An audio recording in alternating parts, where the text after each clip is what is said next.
Daughter duo, Simone and Olivia Knego, where they discuss the secrets of transformation and how to build bold confidence and unwavering resilience. From intimate conversations with inspiring guests to sharing their personal journeys of triumph and challenge, Simone and Olivia create a supportive space where every woman is encouraged to rise above her fears and love the woman in the mirror. Tune into the Daughter Dearest Podcast and join this special journey of connection and growth. Hi, everyone. Welcome to this week's episode of the Daughter Dearest Podcast. I'm Simone Knego. And I'm Olivia Knego. And today we have a special guest, one of Olivia's really good friends, Stefania Pirro. They're visiting for spring break. And I thought, you know what? This is a great opportunity to have a real conversation about something that I really struggled with and something that I think, based on statistics, women, especially high school and college women, struggle with today. And so we're going to be talking about dating culture. Mm-hmm. So thank you both for joining me. It's kind of like I'm interviewing you today, Olivia, instead of you. I know, it's kind of questions. Fun. But you can ask me some questions too. I know. Because I mean, I was a teenager. I also feel like I know a lot of your bad high school and college experiences because you gave me this morning. And you have bad ones. Yeah, I do have bad ones. Right, Rosie's in the room, and in case the dog is in the room. The dog. One of the dogs, the little dog who just wants to be scratched. Yeah. So if you see a dog, she's podcasting hear, today too. Jingle jangle. Mm-hmm. Oh yeah, I do hear jingle jangle every once in a while. Okay, so I want to start off with a couple of statistics, and then I kind of want to get you guys feedback on it. So the first one is nearly 21% of female high school students report being physically or sexually abused by a dating partner. And these statistics are according to the National Coalition Against Domestic Violence. And the second statistic is 43% of dating college women reported experiencing violent or abusive behaviors from their partner. And 1 in 5 women are sexually assaulted during their college tenure. Like, those are batshit statistics to me. Yeah, right? They are crazy. And I'm thinking about it. And I know people in all stages of those lives. Mm-hmm. So give me an example. Give me a story. I mean, I'm lucky I'm not with an abusive partner at all. So shout out Jack. Yeah, shout out Jack. Jack is a nice my first guy. one comes to mind, a friend of ours, and it wasn't physical, but he was very emotionally manipulative and would actually convince her that she was being abusive. It was like a very, you know what I'm talking about? Mm-mm. Okay. Yeah. The incident that comes to mind is she went and tapped him on the back. And for weeks after, like a tap, you know how you do, like saying hi. Weeks after, you hit me, and to the point where she was like, "Did I actually do that?"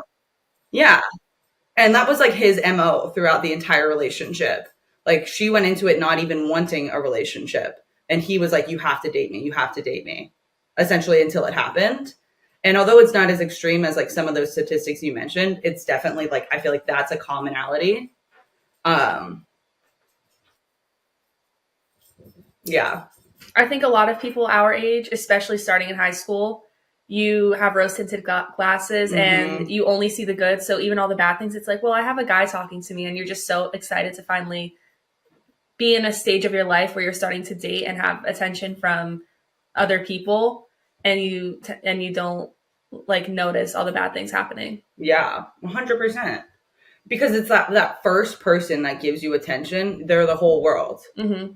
And it's a weird thing because of the way that we as women perceive ourselves on social media. It's that first male validation you receive is everything, and they can do anything with that because they know they have the power. And obviously, I mean, I grew up at a time where we didn't have social media, but I had a abusive boyfriend when I was in high school. So first it was mentally abusive. He would control everything. He would date other girls. I mean, there was one time I went over to his house, and he's literally standing on the front lawn in a tux with another girl taking prom pictures. We had been dating for 2 years, taking prom pictures, about to get into a limo to take her to her prom. And when you talk about like the thoughts that we have about ourselves, and I couldn't leave. I literally stayed there with his parents and waited for him to come home. Like that's how messed up I was in my head. And my parents tried to get me away from him. They did. He was a bad guy all around. And, it's sad, but I got so sucked into it that, and I understand how women struggle to leave because especially you just, because your story is like you moved to a new high school, new town, didn't make tons of friends, and then had this one boyfriend who isolated you further from the new friends. And you don't want to have nobody. Yeah. Like that's the scary part is a lot of these times in these abusive relationships, they push you away from your friends. And for you to just break up with them, you'd be alone. Yeah, I eventually had to because he started becoming physically abusive. And then when I did tell him that I was done and that I was leaving, he threatened to kill me. He started stalking me. And finally, it was my dad who kind of stopped the whole situation. The guy followed me home one day, and typically my parents were not home in the afternoon. And my dad happened to be out in the garden and said, if I ever see your face again, I'll call the police. What he really said was, if I ever see your face again, I will kill you. Now, would my dad do that? I don't think so, but he would call the police. So, and that was kind of finally the end. But that took forever after I broke up with him for him to stay away. And it killed my self-esteem. When I talk about respecting your reflection, that relationship for years, it killed me. Right. So when you look back, like now I look back and I look at it as that I really built myself out of that. But when you're in it, you just feel so bad about yourself and you don't want to leave because you don't want to be alone and you feel like a failure and all of these things. And it's so difficult. It is. And it's really difficult to tell your friends about it too, because a lot of the times, like your friends they'll say what's right for you, but it's not what you want to hear. Mm-hmm. What they're going to tell you is to break up with him, but that's not what you want to hear. No, it's not what you want to hear. I don't know. But I think you also question, so if your friends tell you that, are they going to be there to support you when it all goes to shit, right? So when everything goes bad, which it will, right? Because you're leaving this big chunk of you behind. It's a struggle. Then will they be there to build you back up? And I think sometimes we don't trust that situation. Yeah. We don't feel like that's going to happen. And it makes us even more afraid. For sure. I mean, I think it really depends on your group of friends. Yeah, absolutely. I mean, that's why it's so important to have really strong female friends or strong friends in general. They don't have to be female, but strong friends that are going to be there to support you and build you back up when the walls come crashing in, because in everything we do in life, that happens. Yeah. Do you remember that guy and Stefania, I don't know if you know this story, but do you remember that guy was it freshman year? It was going into sophomore year. I don't think I told anybody this. So this guy started DMing me on Instagram and, I was a little naive girl. I was like, sure. I didn't send him any pics or anything, just in case anybody's out there. No, but he was in Tampa and we were in Florida at the time. And he was like, I'm going to drive to see you. You have to drive up and come see me. Come see me. I've literally talked to this kid for like 3 days in a row. And he was so insistent on coming. Like, I was like, no, I'm not comfortable with that. Like, wow. I don't even know you. Well, he started making sexual comments too. Like, and I was like, it's all just sexual stuff. But that for me, it isn't even that big of an incident. Because so much other shit has happened with men. Right. Like, I mean, even if you look at New York City right now, these 5 women that are getting punched in the face, like that is sexual harassment and assault for sure. Well, I'll tell the story because if people haven't seen it, until you told me, I didn't know it. I woke up yesterday, just looked at TikTok or maybe 2 days ago.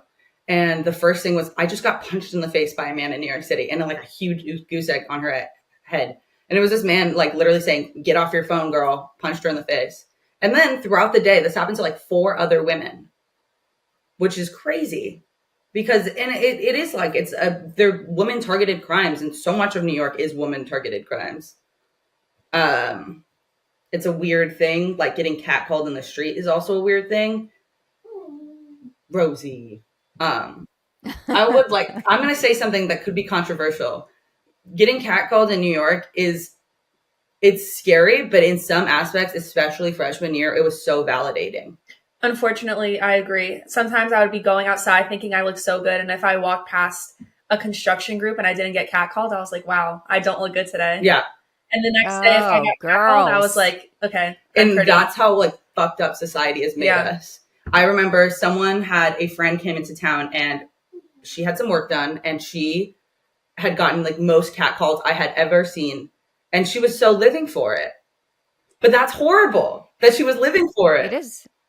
It is horrible because when does the catcalling, first of all, the catcalling is disrespectful. Yeah, don't do that. In the long run. It really is. And then when it turns into something else, like if you smile or say thank you to someone catcalling you, it kind of seems like it opens the door for something even worse. And that to me is scary. Yeah, I think that, I mean, I've had men ask for my number on the street before, like, and even if it wasn't a scary thing to do, like, it's not an okay thing to do. Like, even if they didn't have bad intentions, I'm walking home from work. I'm like not in the mood to talk to people. This is not an atmosphere where I'm meeting people. And like, you're just like kind of getting yourself in my space and you won't leave until I give you the thing that you want. So obviously when I was younger, we didn't have social media. We didn't have all these dating apps where you could meet people. You met people by going to an event or where you worked or something like that. Do you think the dating app stuff makes it worse because like you don't actually have to communicate? Like it's easy to say this stuff. That guy would never say sexual things directly to your face on the third time of talking to you, right? But it makes it so much easier to just write all this stuff 100%. Down, which I think makes it a little bit more scary. You should. This is where you put your leather pants story in. Yes. So when I was a sophomore, so when I was a freshman, all of my classes were online. So sophomore year was really my time to shine, make friends, see what's going on in the dating world in New York City. And my poor decision was to make a Tinder. And I ended up matching with one guy who seemed like a nice guy. Everything was like, even now reflecting on it, all green flags until we planned out a date.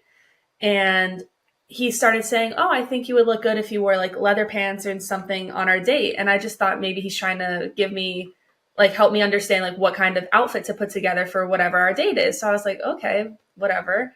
And then the day of the date, he kept texting me saying, show me a picture that you have leather pants so I know you're going to wear them and that I could trust you. And he just kept mentioning those pants and would not let it go. And I ended up, I just blocked him and he tried calling me and texting me on everything. And now to me, it's a funny story, but I'm sure there's a lot of girls in my situation being only 18 years old who would have ended up doing that and going on that date. And who knows what could have happened. Yeah. Yeah. It's scary. It's like doesn't matter what we learn when we're younger, like all this rational stuff like goes out of our mind when we think that someone's into us. And it's so hard to wrap my head around it because it doesn't make any sense, right? What you did made sense. You were like, nope, I'm not doing this. But plenty of women probably have followed through on that. And that's why you see these situations turn south. But reading that statistic about the 43% of dating college women reported experiencing violent or abusive behaviors from their partner. I mean, that's crazy. 43%. Yeah. I think it's like my friend group or our friend group, not big into the dating scene. Mm-hmm.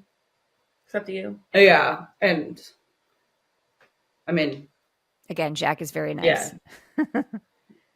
There's nothing to say about him, but I mean, I think it probably happens. I don't want to say at bigger state schools, but probably we go to a school where there's not a lot of men on the actual university. Like a lot of the negative male experiences I have are like outside of school. They're in New York City. Yeah. And New York City is like known to be hard to date as like a straight person. It's great for the gays, not great for like straight women.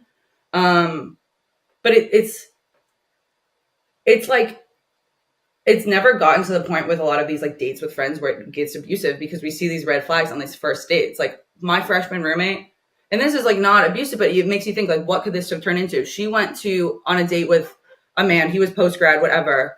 They go to the restaurant. He orders all of the food for her. And then she's Italian. She's talking about Italian movies. He's like, no, you haven't seen that movie. She's like, yes, I have. He's like, tell me every single plot point in the movie.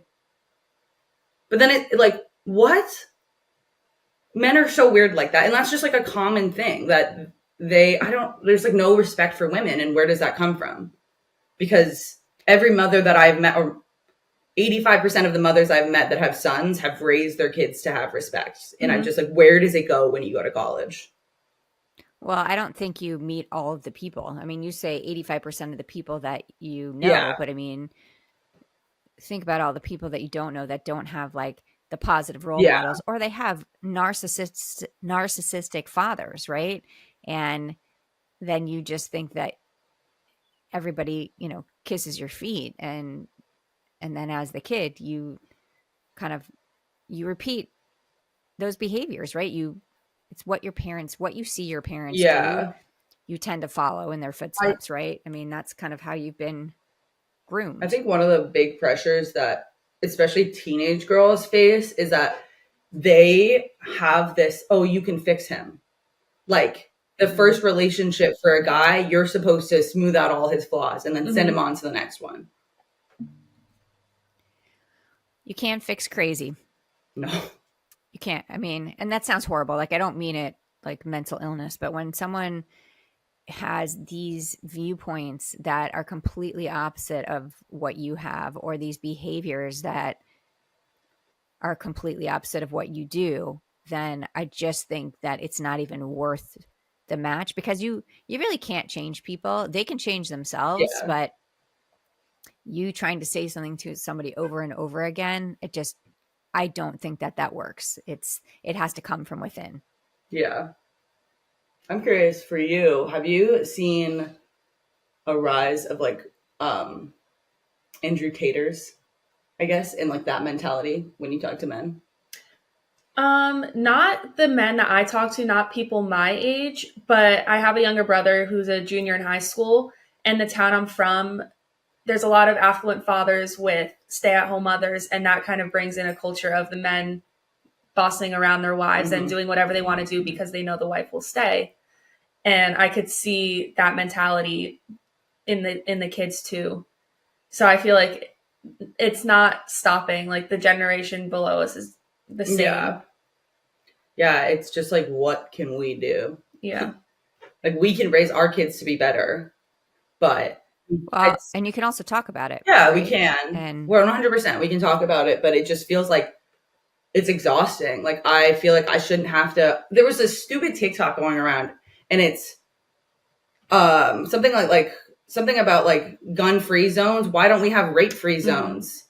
Like this man saying that the entire world is a rape-free zone. You can't legally rape anybody anywhere in the country, in the United States at least. Like you cannot do that. Like that, in that statement, he was so confident in saying that.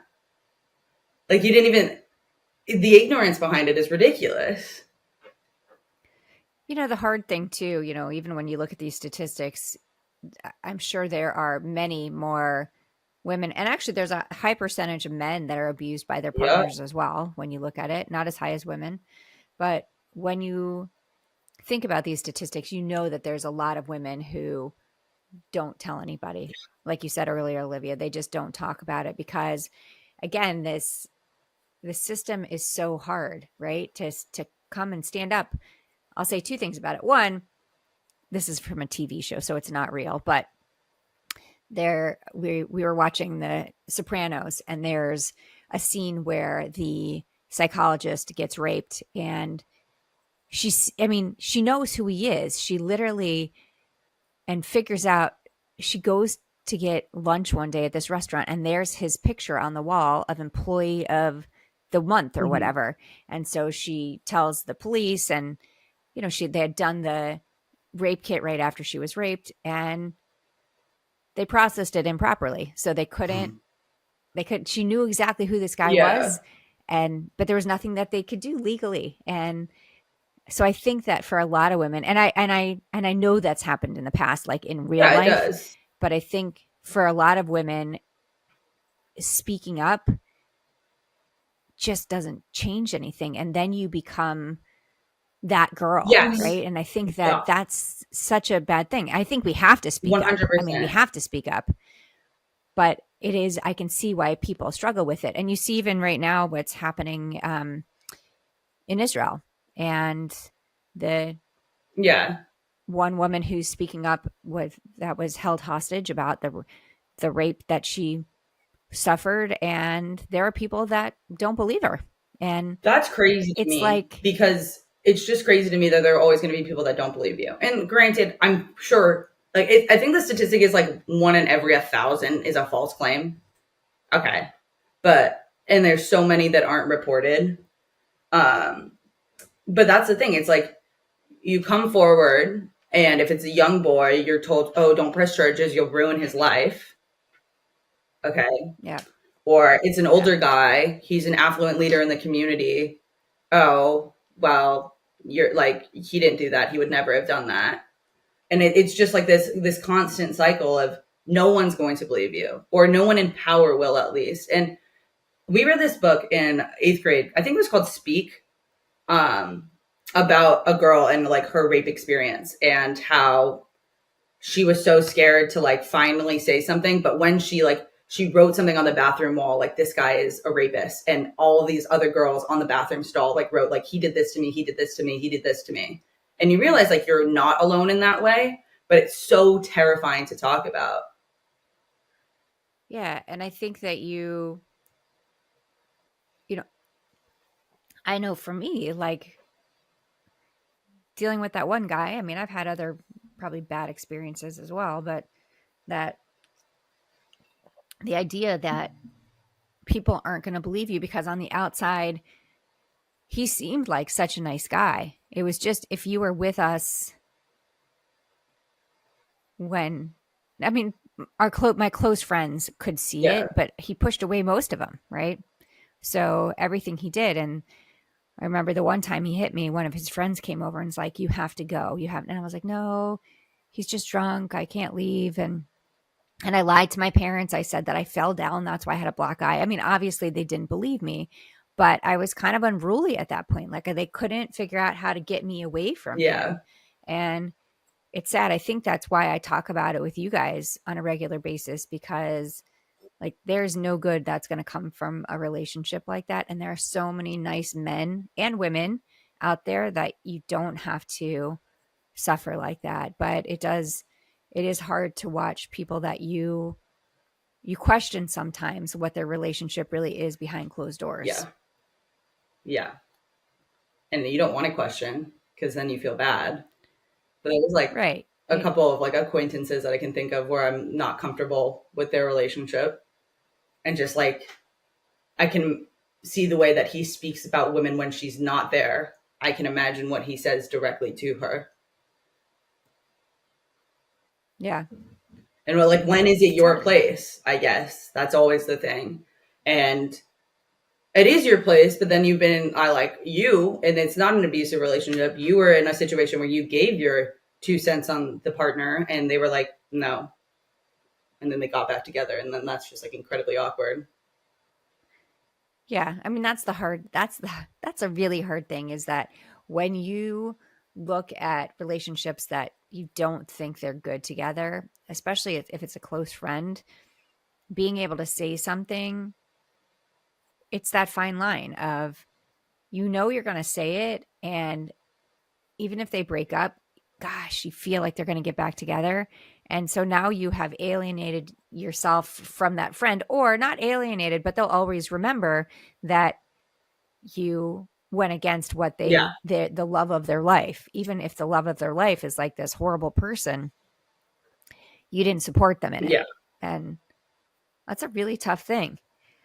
I know for Rob and I, our relationship, I mean, you guys are kind of grossed out that like we kiss each other and that kind of stuff. They're like, oh, gross. But you know what? Like, that's what a relationship should be. You should have someone that you respect and that is willing to cook you dinner and is happy to see you when they come home, those kinds of things. And when you're in these kinds of relationships, when you're in the abusive relationships, that's not the case. It's a control thing. But I understand it. I've lived it. And I mean, I was young, and luckily I did get out of it, because who knows what my life would have been. I mean, he wanted to get married at, when I was a kid, right? I mean, I was 17, and I was like, thankfully I was able to get myself out of that situation. And you had parents that would have said, fuck no. Because I think of these parents in these extremist populations are just like, people that aren't necessarily whatever. And they would say yes. Oh, go get married. Yeah. You're 17. That's totally fine. I want to go back to the catcalling piece for a minute and talk about women and beauty and how we perceive ourselves, because I think that's an important piece of all of this. And again, I'm going to throw statistics out there because I like statistics. Okay. But hit me. So this one I know you've heard a lot. It's by the Dove Self-Esteem Project. Only 4% of women worldwide consider themselves beautiful. So if we look at ourselves and we don't consider ourselves beautiful, we think we need to find that affirmation from someone else, right? We're searching for someone to make us feel like we're beautiful because we're not feeling it ourselves. Yeah, or we fix it, I guess. But that doesn't fix anything. No, because it really is from the inside out, right? You can fix whatever you want, right? Yeah, but you have to feel confident from the inside out. I have been close to 200 pounds, and I have been close to 120 pounds within the past 4 years. And I can tell you, I hated myself the most when I was closest to 120, because, but you were sick. The people they like you more. Yeah, they say you look so good, you look so healthy, and it just messes with your head. Yeah, they open the door for you. They smile at you. And that, I think, will always be the most shocking thing to me, is when in high school I decided to start losing weight. And I mean, my progress, I lost some weight and then I got sick and then I lost a ton of weight. But I will tell you, when I was at my sickest, people were the nicest. Yeah, it's so messed up. I know we have friends that will say, oh, you lost weight. You look great. And I'm like, I speak out about this now because I think it's the worst thing you can say to someone. You can tell them that they look great in that dress, or they look great, whatever they're wearing. But you can't say you look great because you lost weight. There's a losing weight thing for health. I get it. But to make someone think that their beauty is based on the weight that we're in right now. I mean, you know how much people fluctuate with weight, right? But to make that to be the staple of what makes you beautiful, I think is just wrong on so many levels. I mean, in women alone, I think I struggled with this for so long without talking about it. And I actually had a conversation with Allie when she was cleaning my closet out. This is not Allie, by the way. I just pointed out. Well, we know it's Stefania. Well, I know. I was making sure, the audience too. I was like, it's kind of weird. I have 6 different sizes of jeans I can fit in throughout the months, and I hate myself for it. And she's like, no, that's part of being a woman. Your weight fluctuates throughout the month. And you have months where you're heavier and months where you're lighter. But the problem is society notices, and it makes you feel bad about the heavier months because they glorify you during your lighter months. Yeah, I would say that is completely true. And it's something that I can't stand. I mean, don't compliment someone because they lost weight. If someone who's working really hard to lose weight, I know sometimes they like that acknowledgement, but not to connect it with their beauty. Wow, you look like you've been working really hard. Yeah. That's it. Or have you been hitting the gym? Your muscles look awesome. Yeah. There are ways to do it because, when you are losing weight, you want people to notice. But by saying you look beautiful or you look better, that it's just setting an unconscious thing in your head that's always going to be there. Because you'll go up 5 pounds in the scale and be like, oh, do I not look as good as last week? Yeah. It's also so difficult because a lot of how you look obviously is from genetics. And sometimes there's people who don't live healthy lifestyles who look like they do. and people who do live healthy lifestyles that look like they don't. And no matter what you do, that's just how your body is. And you're getting complimented or insulted based on things you honestly can't even change. Yeah. Yeah, it's so true. And thinking about, I have friends who are just super skinny. That's just genetically how they are. And they've struggled because they just look super skinny. Like literally have done milkshake diets trying to gain weight so that they can have some curves and stuff like that. And people are jealous of them. Oh, I wish I could be that skinny. I wish I could be that skinny. And, you know, we got to be happy with what we have. Yeah. And sure, if you want to lose weight, do it for yourself. Don't do it for anybody else but you. And don't judge your beauty based on that.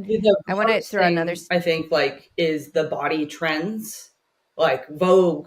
So like the essential setter of trends in the United States will literally every couple of years be like, okay, ass is out, heroin chic is in, like, okay, small boobs are in.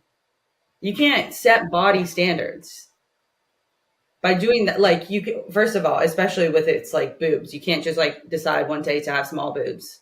It's not how it works. So you can't like decide. Yeah, I mean, you can go get surgery done, but it's not like an overnight decision. Right. But then if you're setting these body standards, that's just ridiculous. Like throughout history, we've had different standards of what bodies look like. But if you look at history, it's literally attributed to like famines and times of prosperity. Like the ancient Romans look like they have curves. In some countries. Yeah. The ancient Romans have curves because the rich people could afford to eat. Mm-hmm. But here it's so interesting actually how I always think that it's like role reversal in the way we see people that aren't so skinny as A, unhealthy, and B, like low income then. And like super skinny people, they have the time to work out and take care of themselves, so they have money. Which in some cases, I mean, thinking of where you live geographically, and if you can't afford a car, so you live in a place where you can take the bus, and probably the closest grocery store is like a Stop and Shop convenience store. And so you're not getting the nutrition probably that you would want or need to live a healthier lifestyle. But again, talking about beauty, like I think that's a whole different ballgame. Yeah, I think social media, I hate it, but I also think it's been okay for beauty because especially TikTok has allowed like individual smaller communities to be made. But I still think as a whole, like white blonde skinny's in.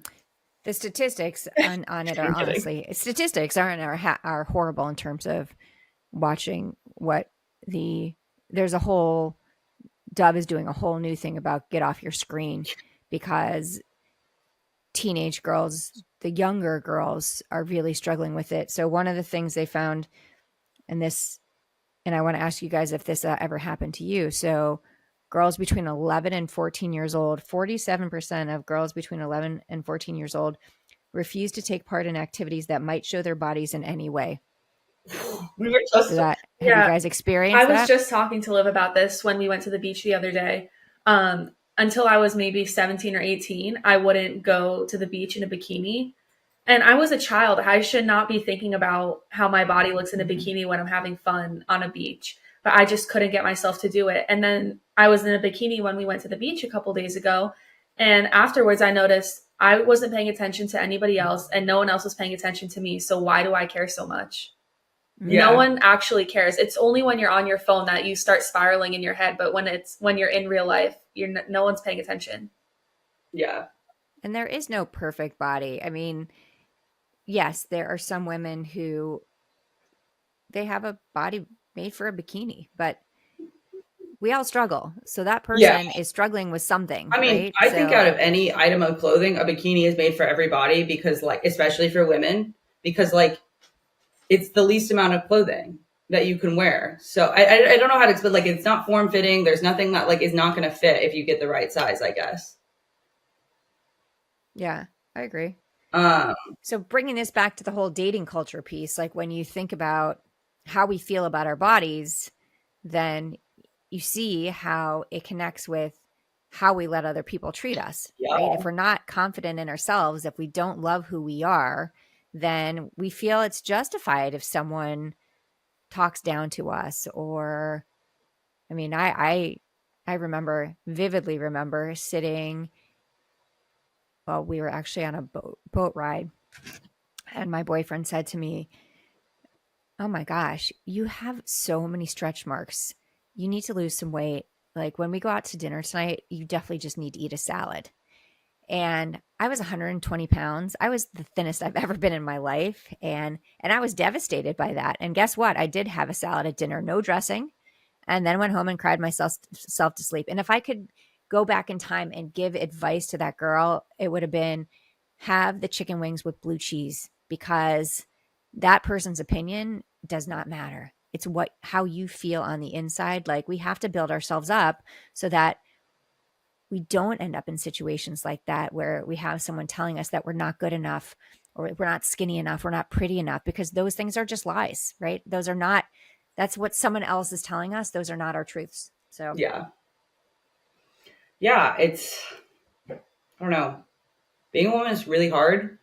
And like we grew up during, I don't know, when Instagram, I think, was the biggest thing. I can't imagine growing up as a teenager now. Yeah. And I thought it was hard then. Like, it just seems like it's getting worse and worse with every age group. yeah, I see that with Millie. I mean, yeah, of course.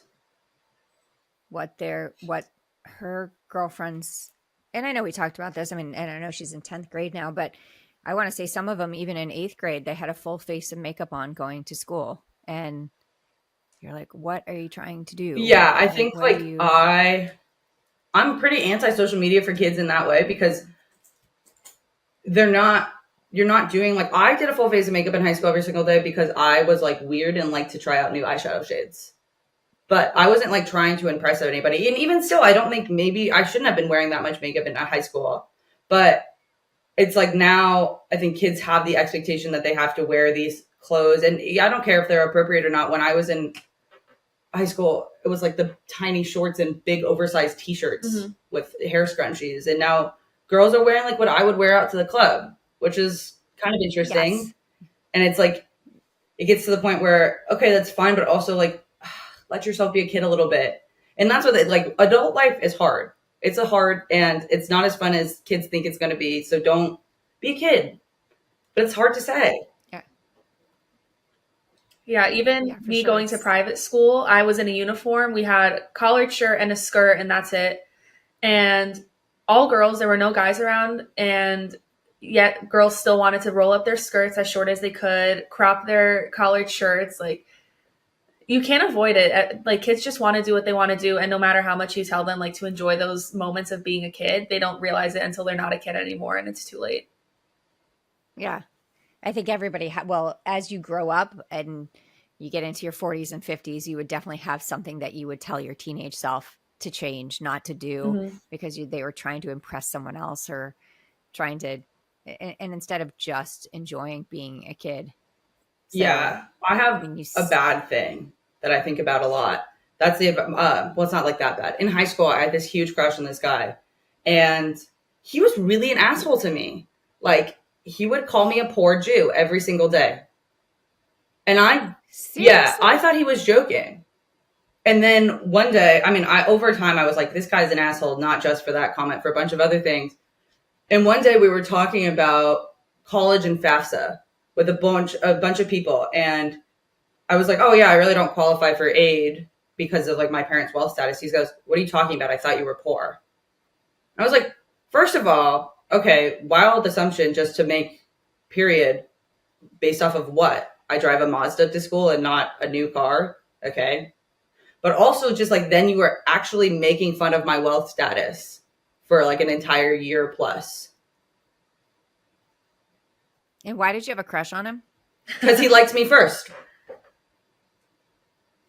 He liked you first, and then he dragged you through the mud all the time. Yeah. That's like, I was like, oh, a guy's interested in me. I have to be interested back. He was not good looking. He was not that smart. He had really like nothing. He was kind of funny when he wasn't an asshole. But like, I'm kind of funny and not always an asshole.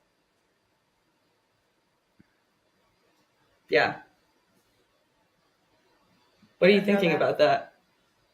Jack knows that, and I don't think anybody else from our high school friend or from our college friend group knows that.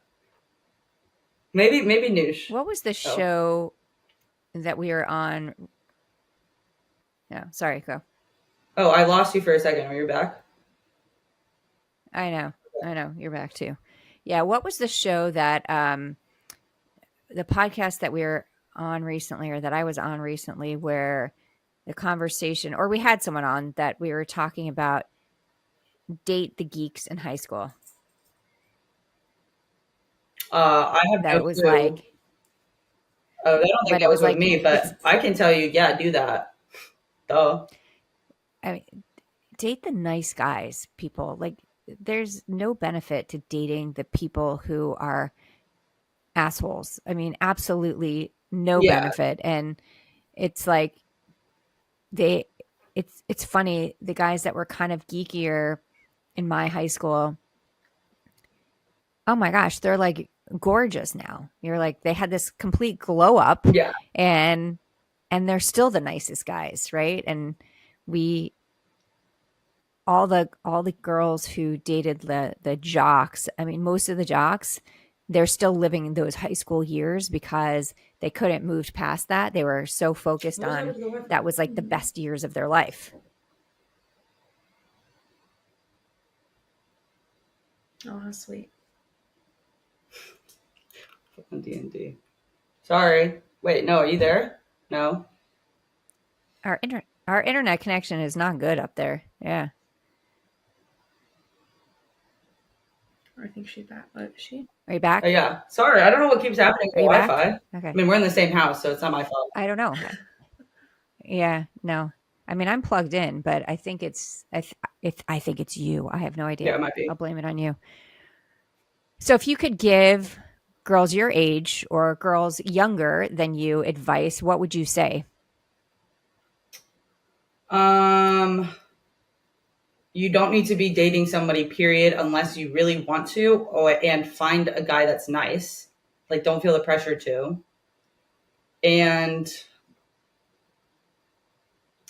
they're not going to be different behind. If they're an asshole to you without, like, in front of other people, they're not going to be nice behind closed doors. Mm-hmm. Yeah. I agree with both of those things. And also just don't let anyone else like determine your self-worth. We place way too much power in other people to determine our self-confidence. And it doesn't matter. Like, I don't now, like at my age, I think about how much I cared about other people's opinions, and it was a waste of my time. Mm-hmm. It accomplished nothing good for me. So. Yeah. Yeah, it literally Yeah, I really appreciate that one. Other people's opinions, they're just going to bog you down. And realistically, the other person doesn't care enough to even like change their mind. Yeah. I also feel that a lot of times when someone is saying something negative about you, that it's really a reflection of themselves. So it's something that they feel bad about themselves, and I don't want to say they want to bring you down too, but there's no way you could be happy if they're not happy. Mm-hmm. Or like, why am I going to give her a compliment when I don't feel good about myself? And I actually just did a little video about accepting compliments. And I feel that being able to accept a compliment and say thank you without trying to change it. Like someone says, wow, you look beautiful in that dress. Thank you. That's all you need to say. And I think that we struggle so much with accepting compliments because we don't feel good on the inside, but that's why we need to build our confidence from the inside out and not focus on what anybody else has to say. Let go of the naysayers, ladies. Yeah, with that, a way as a woman you can like help move that forward is if you see someone that looks good that you like, compliment them. They're not going to think it's weird. I have learned this from one of our friends who will just scream compliments to people on the streets. I mean, I won't scream at them, but like if I see someone that I think on the street that looks good, you can change their entire day. Yeah, it makes like when that happens to me, it makes my whole day and they don't even know it. And I'm like, I need to start doing that more to people. Yeah. I walked into Dunkin' one time it's so it goes both ways. Yeah. This Duncan lady literally was like, you look so cool. And I was on my way to work and I hated my outfit that day. But for the rest of the day, I was like, I look so cool. Yeah. I was at dinner with your dad a couple months ago, and we went into this really young restaurant. It was a Japanese restaurant up in Tampa. And the hostess said to me, I love your outfit. You look awesome. And I was like, oh, okay. I don't feel old in here anymore. Yeah. Yeah. So it's a good thing. Okay. Do you got your calendar for me today? I do. And I almost spoiled it halfway through because I was thinking about your ex-boyfriend and how unfortunately or fortunately he is actually no longer alive. Yeah, it's true. So the quote of today is karma doesn't take sides. Karma doesn't take sides. Yeah. What goes around comes around. I don't know. There's all these different sayings. I mean, my saying is just be a good human, be proud of who you are, look inside yourself and know that you are unique and special and that you bring amazing things to the world, and don't focus on what anybody else does. And don't go out with guys who are assholes. I mean, really, or women who are assholes. Like, end of story. That by having the confidence to say no to something will take you down a different path completely, and you'll probably end up being much happier confidence down to that say path. no. I really like that. Like, that is a huge thing to have in all aspects of life. Just learning how to say no.